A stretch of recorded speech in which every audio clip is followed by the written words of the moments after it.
Blue screen के बारे में बताएंगे, जिसकी पूरी दुनिया में आज चर्चा हो रही है। ये ब्लू स्क्रीन क्या है? आज दुनिया की सबसे बड़ी टेक्नोलॉजी कंपनी माइक्रोसॉफ्ट का क्लाउड कंप्यूटिंग सर्वर अचानक से बंद हो गया, जिससे विंडोज सॉफ्टवेयर पर काम करने वाले दुनिया भर के तमाम आईटी सिस्टम्स, कंप्यूटर्स और लैपटॉप्स बंद हो गए और उनकी स्क्रीन कुछ इस तरह से ब्लू हो गई, यानी नीले रंग की स्क्रीन हो गई। इस ब्लू स्क्रीन को ब्लू स्क्रीन ऑफ डेथ भी कहते हैं, जिसमें ब्राउजर सिस्टम के क्रैश होने के बाद कंप्यूटर अपने आप रीस्टार्ट के मोड में चला जाता है और यह घटना इतनी अप्रत्याशित होती है, अचानक होती है कि इसे कंप्यूटर की या सॉफ्टवेयर की मृत्यु के समान ही माना जाता है। और आज दुनिया में बिल्कुल यही हुआ है। दुनिया भर के जो कंप्यूटर्स थे उन सब की स्क्रीन आज नीली हो गई, कुछ इस तरह से जैसे इस समय आप अपनी स्क्रीन पर देख रहे हैं। सब कंप्यूटर्स का एक ही रंग, एक ही स्क्रीन। आज माइक्रोसॉफ्ट के सर्वर ने दुनिया भर के आईटी सिस्टम्स और कंप्यूटर्स की सांसें रोक दी और इस सर्वर के ठप होने से America, Britain, France, Germany, Singapore, Australia, New Zealand, Japan और भारत समेत दुनिया के 40 से ज्यादा देशों में बुरी तरह से अफरा तफरी मच गई और इसका सबसे ज्यादा असर हवाई सेवाओं पर देखने को मिला। देखिए, पूरी दुनिया की तस्वीरें इस समय हम आपको दिखा रहे हैं। दुबई क्या, मुंबई क्या, पेरिस क्या, सिंगापुर क्या।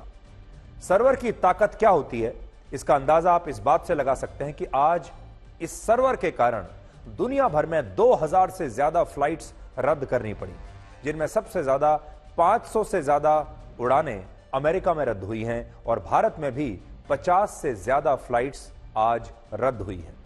इसके अलावा कई देशों में रेल और मेट्रो सेवाएं जो हैं वो प्रभावित हुई हैं।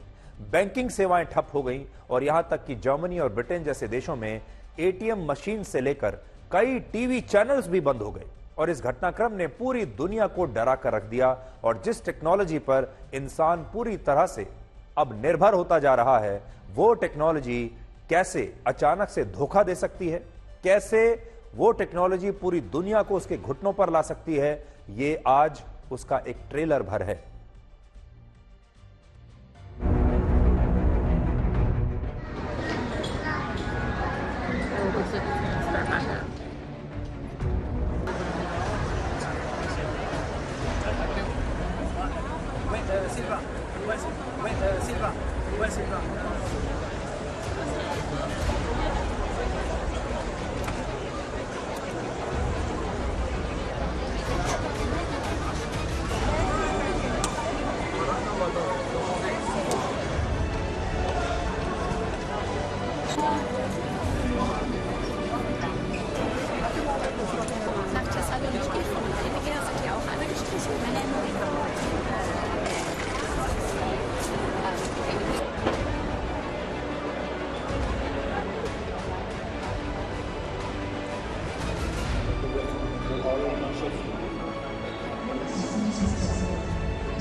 तो देखिए कैसा दिन था आज।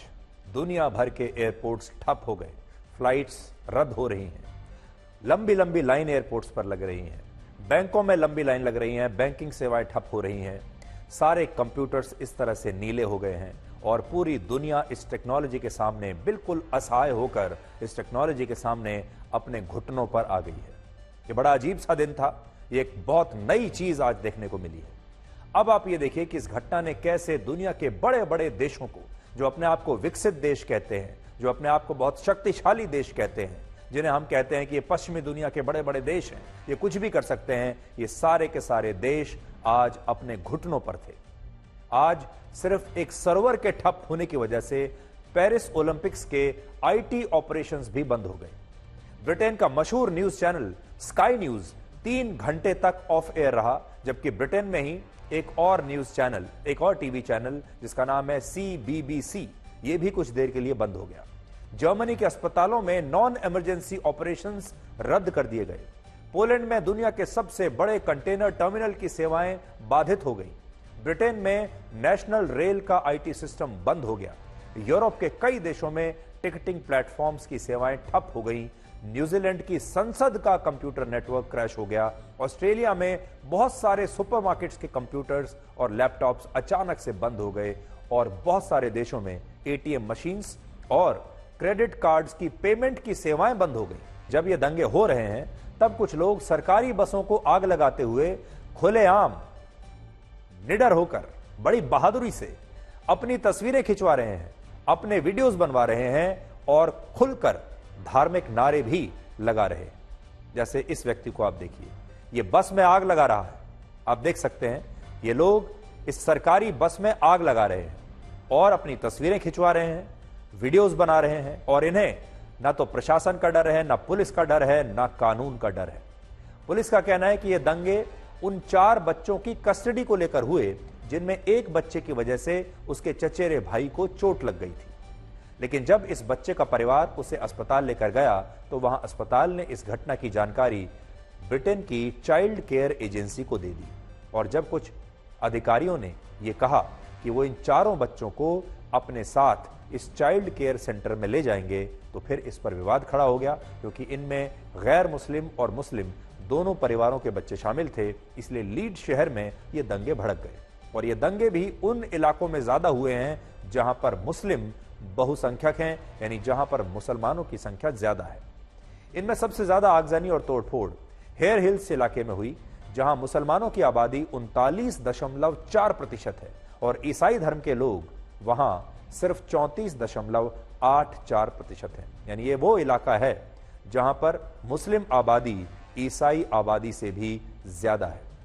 और ब्रिटेन के बहुत सारे लोगों का कहना है कि इन दंगों के पीछे वही मुसलमान हैं जिन्हें ब्रिटेन की सरकार ने धर्मनिरपेक्षता के नाम पर अपने देश में दूसरे देशों से लाकर शरण दी है। यानी इनमें से बहुत सारे लोग वो हैं जो शरणार्थी हैं और पश्चिमी देश शरणार्थियों को लेकर बहुत सेकुलर बनते हैं, बहुत लिबरल बनते हैं और अपने आप को इंसानियत का सबसे बड़ा चैंपियन मानते हैं। इसलिए वो दूसरे गरीब देशों से बहुत सारे ऐसे शरणार्थियों को अपने यहां आने की जगह देते हैं, शरण देते हैं और फिर यही शरणार्थी आगे चलकर वहां ऐसा दंगा करते हैं।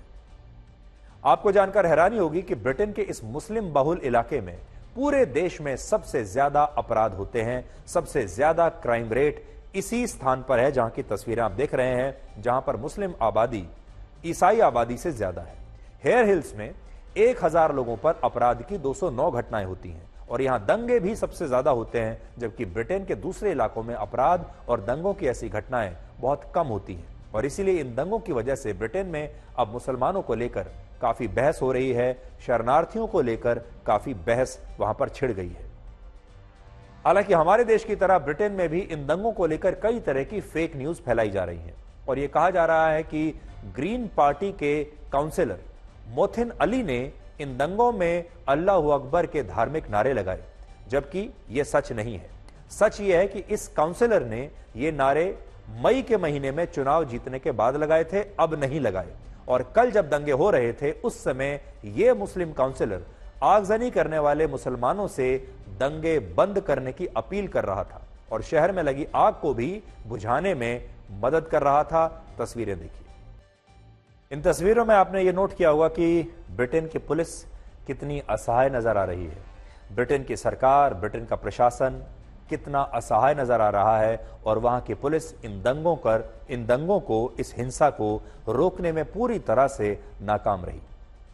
अब देखिए, यह भी समय का ही चक्र है कि जिस ब्रिटेन ने भारत में अल्पसंख्यक मुसलमानों को पीड़ित बताकर हमारे समाज को बांटने की पूरी कोशिश की, अब वही ब्रिटेन खुद को मुसलमानों के दंगों से पीड़ित बता रहा है और कह रहा है कि ब्रिटेन के मुसलमान वहां के मूल लोगों पर, क्रिश्चियंस पर, ईसाई धर्म के लोगों पर हावी हो रहे हैं। और यहां बात सिर्फ ब्रिटेन की नहीं है, फ्रांस और उसके जैसे दूसरे पश्चिमी देशों ने भी 1990 से लेकर 2015 के बीच अरब, एशिया और अफ्रीकी देशों के मुसलमानों को अपने यहां पर खुलकर शरण दी।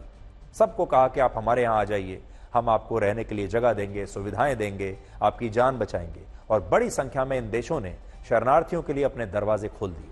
उल्टा करने का समय आ गया है। अब इन देशों में जो अल्पसंख्यक समुदाय के लोग हैं, जो शरणार्थी हैं, जो मुसलमान हैं, और जब इस तरह के दंगे वहां पर होते हैं तो अब दूसरे भारत जैसे देशों को भी अपना एक कमीशन बनाना चाहिए, अपनी एक रिपोर्ट बैठानी चाहिए और वो रिपोर्ट पूरी दुनिया को बतानी चाहिए कि हम इन दंगों के बारे में क्या सोचते हैं। और जब हमने इन दंगों की तहकीकात की तो हमने इन पश्चिमी देशों के चरित्र के बारे में, इनके समाज के बारे में, इनकी सामाजिक व्यवस्था के बारे में, इनकी राजनीतिक व्यवस्था के बारे में, इनके प्रशासन के बारे में हमने क्या पाया और कैसे अब पश्चिमी देशों में ये शरणार्थी धीरे धीरे असुरक्षित होते जा रहे हैं। ऐसी रिपोर्ट भी तो आनी चाहिए। आपको अपने पड़ोसी देश बांग्लादेश में चल रहे दंगों के बारे में भी बताना चाहते हैं, जिनमें अब तक 50 से ज्यादा लोगों की मौत हो चुकी है। सोचिए, हमारी बगल में बांग्लादेश है, 50 लोग मर चुके हैं दंगों में अभी तक, और इन दंगों में 2500 लोग घायल हुए हैं। और ये दंगे क्यों हो रहे हैं? ये दंगे सरकारी नौकरियों में आरक्षण को खत्म कराने के लिए हो रहे हैं। सोचिए, हमारे देश में दंगे होते हैं आरक्षण प्राप्त करने के लिए, बांग्लादेश में दंगे हो रहे हैं आरक्षण समाप्त करने के लिए।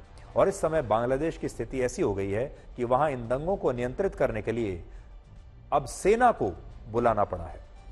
बांग्लादेश के हालात कितने नाजुक हैं, इस बात का अंदाजा आप लगा सकते हैं कि वहां के सरकारी न्यूज चैनल पर प्रधानमंत्री शेख हसीना का एक संदेश प्रसारित हुआ, जिसमें उन्होंने लोगों से शांति बनाए रखने की अपील की। लेकिन इस संदेश से ये दंगे और ज्यादा भड़क गए और प्रदर्शनकारियों ने सरकारी न्यूज चैनल की बिल्डिंग में तोड़फोड़ करके सरकारी न्यूज चैनल की बिल्डिंग में ही आग लगा दी। और इन दंगों में एक पत्रकार की भी रिपोर्टिंग करते हुए मृत्यु हो गई, मौत हो गई।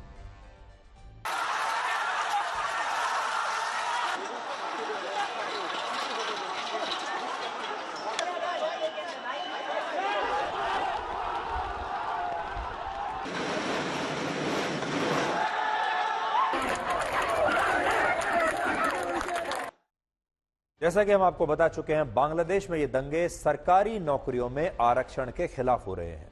और ये वही आरक्षण है जो बांग्लादेश के स्वतंत्रता आंदोलन से जुड़ा है। वहां पर कोई जाति का आरक्षण नहीं है, धर्म का आरक्षण नहीं है, यह आरक्षण अलग किस्म का है।